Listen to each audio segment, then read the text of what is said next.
செவ்வாய்க்கிழமை மற்றும் கோடை விடுமுறை என்பதால் திருவள்ளூர் மாவட்டம் சிறுவாபுரி முருகன் கோயிலில் பக்தர்கள் கூட்டம் அலைமோதுகிறது.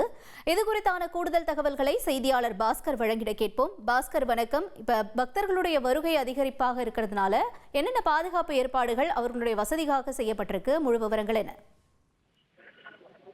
திருவள்ளூர் மாவட்டம் சிறுவாபுரியில் பிரசித்தி பெற்ற பாலசுப்ரமணிய சுவாமி திருக்கோயில் அமைந்துள்ளது. தொடர்ச்சியாக 6 வாரங்கள் இங்கு நெய்தி பொங்கல் ஏற்றி வழிபட்டால் வேண்டுதல் நிறைவேறும் என்பது பக்தர்கள் நம்பிக்கையாக இருந்து வருகிறது. அதிலும் முருகனுக்கு உகந்த செவ்வாய்க்கிழமை நாட்களில் சிறுவாபுரி கோயிலில் பக்தர்கள் அதிக அளவில் வந்து செல்வது வழக்கம். செவ்வாய்க்கிழமை பள்ளிகள் விடுமுறை என்பதால் சிறுவாபுரி முருகன் கோயிலில் பக்தர்கள் கூட்டம் அலைமோதி வருகிறது.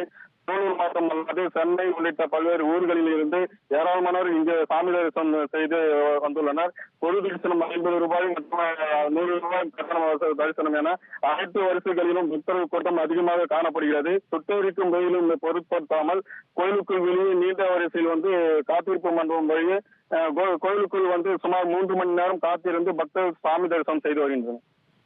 தகவல்களுக்கு நன்றி பாஸ்கர். செய்திகளை உடனுக்குடன் தெரிந்து கொள்ள உடனே சப்ஸ்கிரைப் பண்ணுங்க.